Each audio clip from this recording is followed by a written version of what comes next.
Hello and welcome back to our Better Riding series. We are working in conjunction with Honda Motorcycles UK to help make us all better, safer, smoother riders, with plenty of tips, tricks and advice coming your way during this series.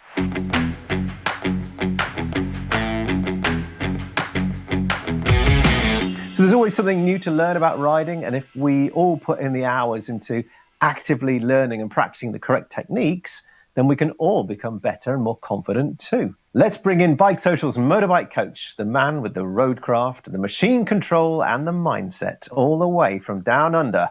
It's Mark McVeigh. Hello, Mark. Hey, g'day, Michael. How are you going? I'm good, thank you, matey. I'm all right. Now, Mark's a vastly experienced rider coach. He's an ex-MotoGP engineer, a riding academy owner for over 20 years, and the inventor of motoDNA. It's the rider training tech. So he really is the man to trust. This is episode 2, Mark. What are we going to be talking about today? We're going to be talking about how to corner with confidence. And which is a really important subject, isn't it? Because even my old man, who's been riding for eternity, has turned to me recently and said, I'm losing confidence in my own bike. He's downscaled from a CBF 1000 to a Hornet 750, but he's still questioning his own ability. So I think this is perfect for him. Okay, for the first question then is, how does one corner with confidence?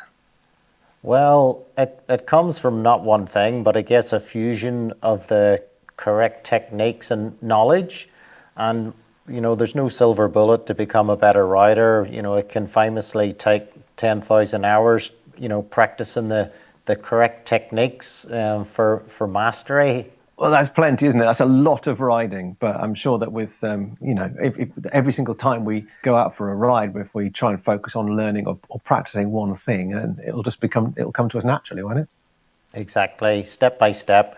And, you won't learn everything in one video, but we're going to focus on 2 fundamentals to increase your cornering confidence in this episode. And the first thing we're going to talk about is grip. And understanding grip, that is really key for improved cornering confidence. And if you consider that, around half of motorbike crashes are single vehicle accidents, and it's often caused, by a survival reaction when the rider doesn't understand their limits and their own abilities. And this lack of understanding can result in an overreaction and a panic to, a sudden small problem that leads to a bigger problem, like that rider, just panic running wide into the corner, and luckily enough, everybody came out the other side. But yeah, that's what can happen. I think I speak for on behalf of everyone watching this video when I say I just clenched. That was a hard watch in a way. But I mean, obviously, I'm glad that everyone was A-okay. But you talk about small problems. What sort of small problems? That guy nearly had a very big problem. But what small problems are we talking about here? Did. Well, gravel, oncoming vehicle running wide, like that guy when the corner tightens up unexpectedly. So, these are kind of smaller problems, but if I understand the grip that's available with your tires, then that can give you that increased confidence and greater safety on the road. So it's very important just to explore that a little bit. And, the amount of grip that a tire provides, it's influenced by a lot of different factors, the road surface, the friction, tire compound, pressure and temperature, etc. But when the motorbike's in motion, the primary thing that affects the grip is the weight or the load on each tire. And we can see there's no load on that tire. It slides across really nicely. And then we put that vertical load on the tire, and suddenly, the grip increases massively. So yeah, it's just a concept that you really need to get your head across, and give you that improved confidence and safety. Fascinating with the demonstration there, but how does one? It's difficult, isn't it, to just automatically click a button or flick a switch and go, right, well, I've got confidence in my tires, let's go, I can get to the next corner, hit my knee down. How do you control the tire load when you're riding? Essentially, bike balance and weight distribution, that's the grip between the front and the rear tires. They're constantly changing as you ride.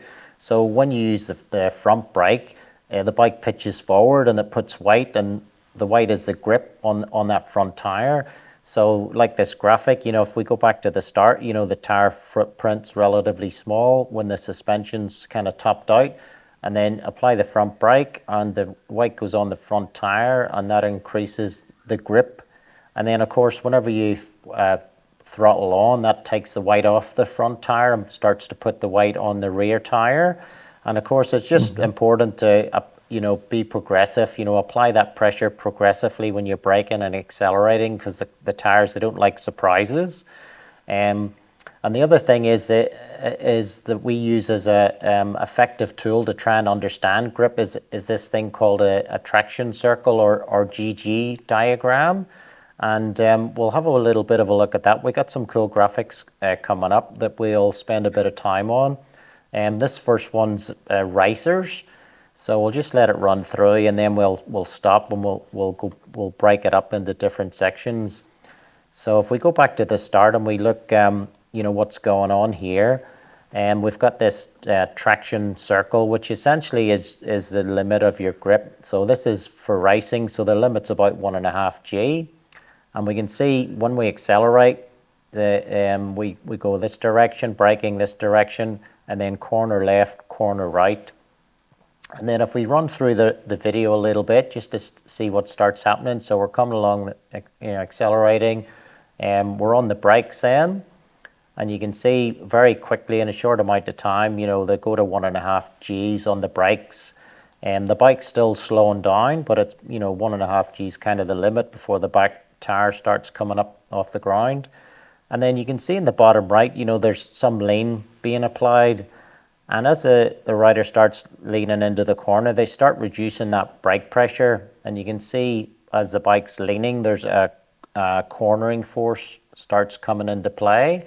So the line kind of starts moving away from the braking, and it starts going into the corner a little bit.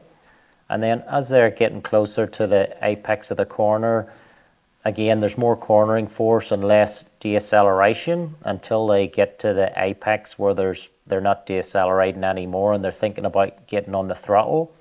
And the cornering force is at its max, so that's essentially the apex, that cornering force while they're in the apex.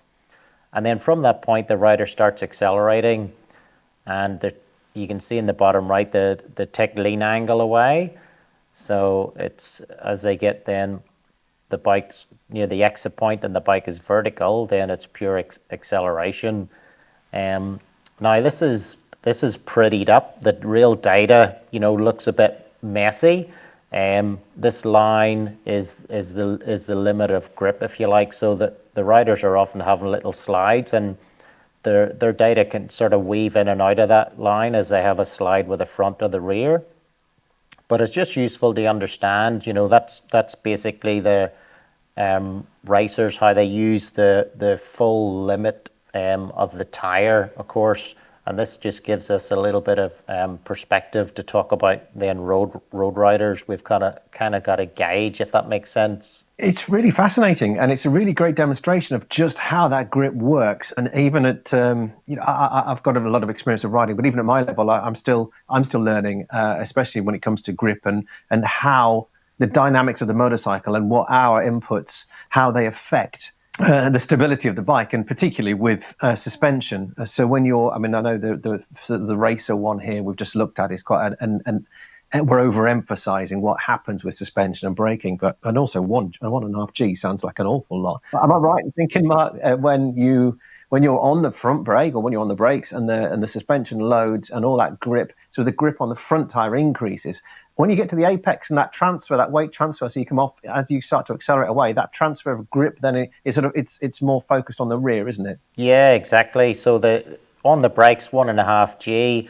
most of the weight's on the front tire, very little on the rear. And then as you start tipping in, you're letting that brake pressure off. A good way to think about it is think about the forks compressing.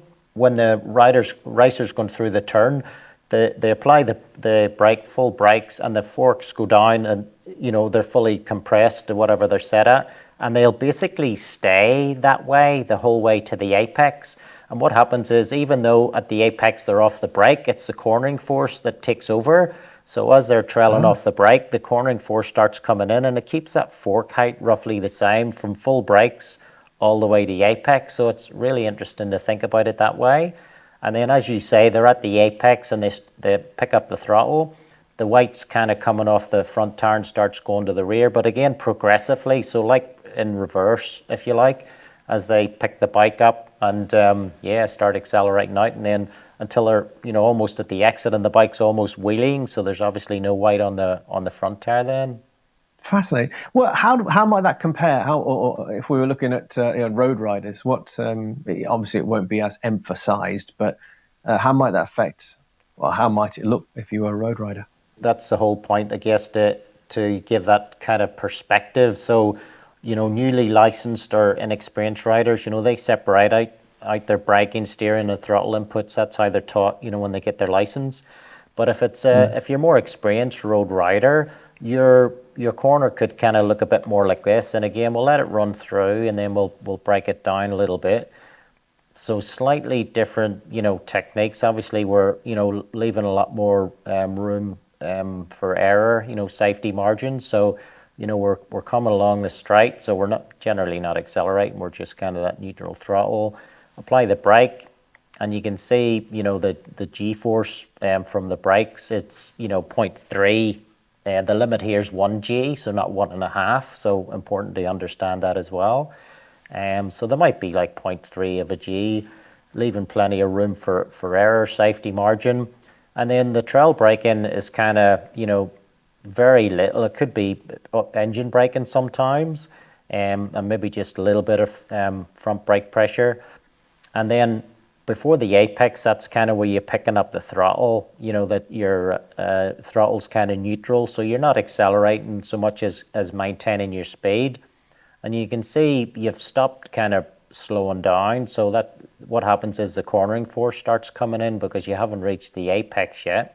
So you can see the way the graph goes out towards the right-hand side as that cornering force, and there's no kind of acceleration or deceleration at this point.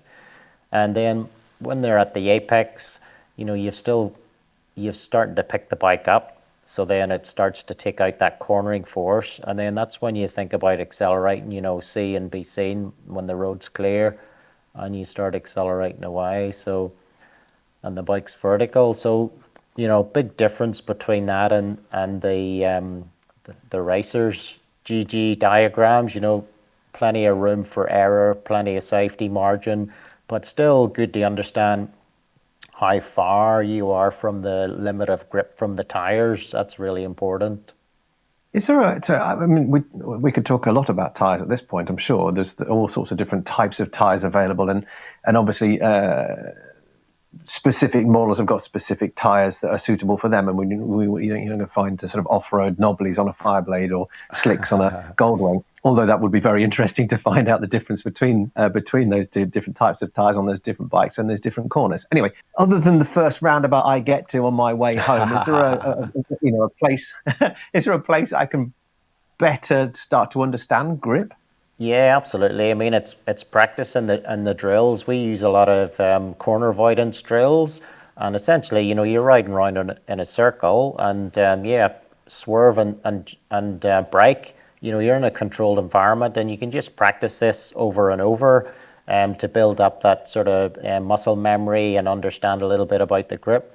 Same with figure eight. It's a great drill for practicing trail braking, acceleration, in that controlled environment. So just the more practice you have, those 10,000 hours to mastery, practicing the correct techniques, very important. So when you avoid those survival reactions, you have a problem on the road, small problem, you'll default to the level of your training.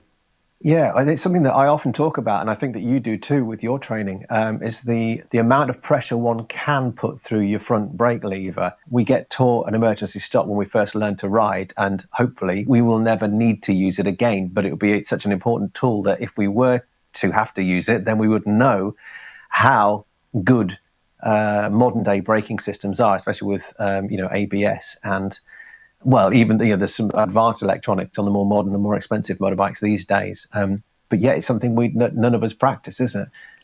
Yeah, that's it. I mean, all the modern bikes, they can all stop at over one G. I've got knobbies on my adventure bike, and I've pulled over 1G, stopping on that. So the tire technology and the braking technology is amazing these days. Moving on, Mark. When we talk about a corner, and it's lovely to have that, that example, that right hander, it's nice and smooth, it seems open, it's kind of nice and progressive, the angle it continues nicely. But is there a sort of in inverted commas, a best line to help with cornering? I know we often talk about positions 1, 2, 3, but in terms of building that confidence, is there an optimum way, an optimum line? Yeah, so we'll come on to the second topic now, and fundamental, which is a safety bubble, and it's kind of like a system that really makes your cornering, kind of the line through your corner, dynamic. And it's the safety bubble. It's not just it's a more simple way of riding defensively, but also a system that kind of makes your riding flow more, if that makes sense. So you can see here, whenever it's there's a car coming, so, the safety bubble gets smaller, you reduce your speed. We're on amber here, so, there's a corner, we're being cautious, maybe covering the brake. And then the corner starts to open up and you can see, okay, it's green for go. So you can kind of then accelerate away. So it kind of reduces your risk, but, it's kind of systemizes your cornering, if that makes sense, and makes it dynamic. That's brilliant, isn't it? When again, I refer to my journey home is going to be very busy tonight. I might have to go the long way to get all this crammed in, but I'm going to picture that now. I'm going to picture that safety circle and kind of look at the I don't know the truck that might wants to pull out of that junction, or when we get to the roundabout or whatever. But gosh, that's really interesting. Yeah, it works really well. Just having that fundamental thing of understanding, okay, I want to get away from those potential hazards. So then that bubble gets smaller. And then you have the logic of, reducing your speed, from when it's green, you can use kind of the whole line. There's a car coming or a hazard, goes down to amber. You might be slowing down, covering the brake, and then red, yeah, you're slowing down. You're thinking about maybe stopping, as you'll see a little bit later. You mentioned, Mark, about riding dynamically. What do you mean by that?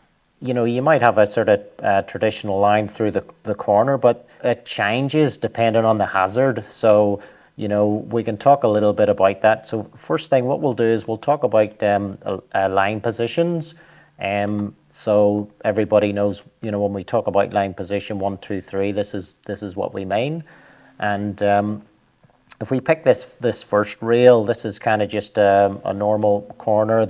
We can see around the corner. There's no hazards, so it's all pretty straightforward. With the safety bubble, it gets a little bit smaller. We can sort of use the full width of the line because we can see, and that's a fun way to ride as well, but safe at the same time. Good thing to understand about that, for that kind of wider line for a given speed, it reduces the lean angle you need.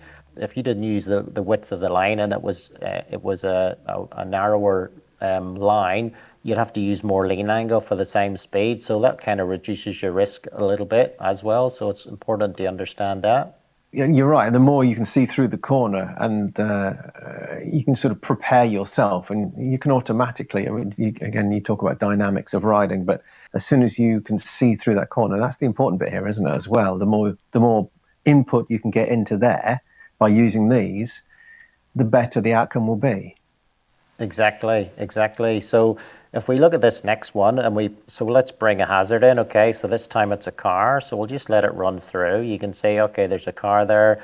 You're kind of apexing it in line position 2 this time, and we'll just step through that video. So approaching the corner, you coming across from, might have been in line position 3 before, because that's, the best vision, so see and be seen. Come across the line position 1, so you can kind of see around the corner, but there's a car there, so your safety bubble's gone. You're going to be a bit more cautious, so you're going to be slowing down for the corner on the hazard, and then you're making sure that you're not getting too close to that car. So the apex of the corner is most likely to be sort of line position 2, whereas before it was kind of line position 3. So you give yourself more space to that hazard. And then as you're accelerating out, okay, the road's clear. I can get across into line position 3 again, which gives me the, the best vision and the best safety bubble situation. That's interesting, and the difference there between the first one where there was no car, no hazard, and the second one where there was. Again, we talk about eyes and your position on the apex of that corner. If there was nothing coming on the other way, your tyres might well be in your lane, but equally with a bit of lean, your head, your shoulder, there might be elements of the bike that cross into the other lane. And that's all down to vision, isn't it? Whereas a car's coming, you need to make sure that you've got enough clearance that if you do want to lean into the corner and you're on a bigger bike, then that wing mirror or the front wing of the bike or your head is not then into that other lane. Exactly right. And in this next one, we'll really put the cat amongst the pigeons, okay? So this is a lot more risky. So the rider, again, coming into line position 1, he can see round the corner, but this car is behaving not great. So we're safety bubbles red now, so he's on the brakes. He's going, this is not good. And what are we going to do? Are we going to get even more to the left, or think about leaving the road to get away from this car? And on the brakes, but then you can see the car's actually, okay, it's going to pull back into its line, but you can see how far, he's pretty much maximized the distance to the car with the safety bubble. And then, okay, sigh of relief, and road's clear, and off you go again. So we can just play that through again so you can see that. So line position 1, yellow, and then red, slowing down, keeping as far out of the way as possible. And then it's green, and off you go. And it's really important. Well, we teach these corner avoidance techniques for exactly this situation. Every kind of few weeks in Australia, there's a rider crashes head on, and it's not a good outcome in Australia. They've got, bull bars and you don't want to go in there. So we teach the riders to not look at the car. It's really a big vision exercise in conjunction with the safety bubble. And, we use flags to simulate the car. And, it takes the riders a little bit to learn, well, don't look at the flag because they're going to ride into that. Look where you want to go and be ready. Have this plan, have this in your brain that if you ever come across this situation, you're going to be ready. You're not going to look directly at the car. You're going to look where you want to go. You've got your safety bubble system that you've been practicing, so that becomes intuitive. And that's what kind of keeps you in one piece and ready for anything.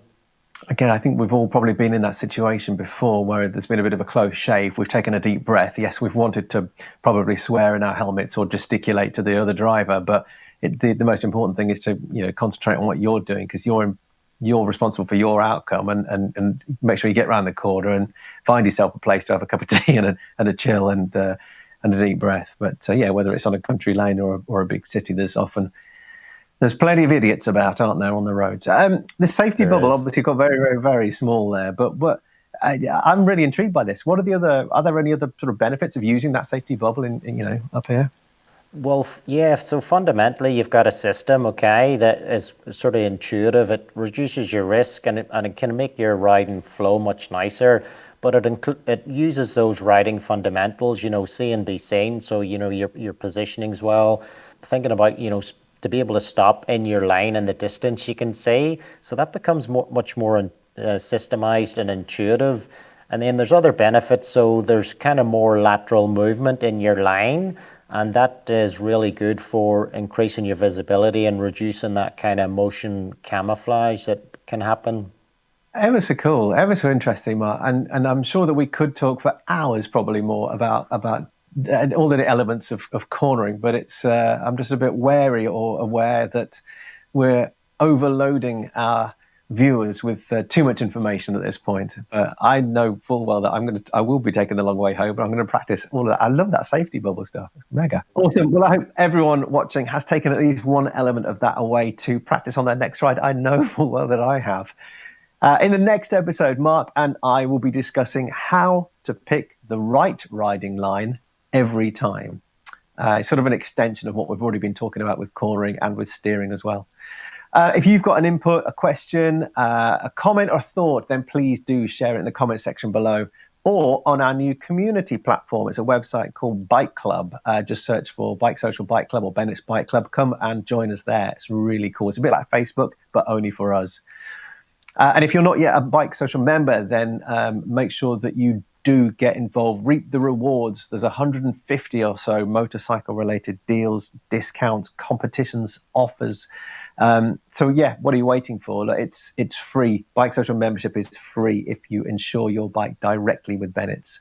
But even if you don't, you can join in at £6 a month or £60 a year.